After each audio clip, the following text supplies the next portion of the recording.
परिवर्तन आघाडीच्या उमेदवारासाठी संभाजीराजे छत्रपती मैदानात उतरले आहेत। जळगाव ते शेगाव अशी रॅली काढत संभाजीराजेंनी मतदारांना साथ घातली।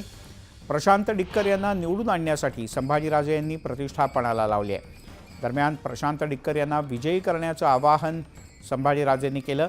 त्यांच्याशी संवाद साधलाय आमचे प्रतिनिधी राहुल खंडारे यांनी।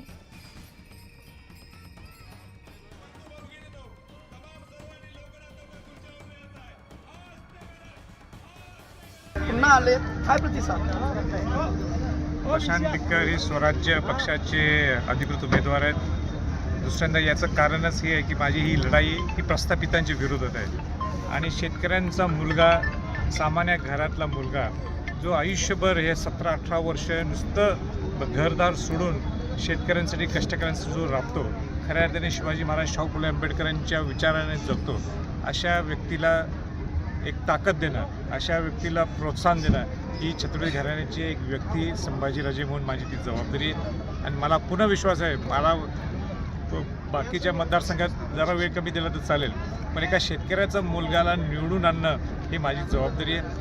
आणि इतका उत्साह आहे, इतकं लोकांच्या चैतन्यपूर्ण वातावरण निर्माण झालेलं आहे की लोकांनी ही इलेक्शन त्यांच्या हातात घेतलेली आहे। ही इलेक्शन आमच्या हातात राहिली नाही किंवा आणि कुठल्या सगळ्या पुढाऱ्यांच्या हातात राहिलेली इलेक्शन आहे। ही सामान्य माणसाच्या हातात, सामान्य माणसांनी, या शेतकऱ्यांनी आणि कष्टकऱ्यांनी इथे हातात इलेक्शन घेतल्यामुळं विजय हा निश्चित आहे।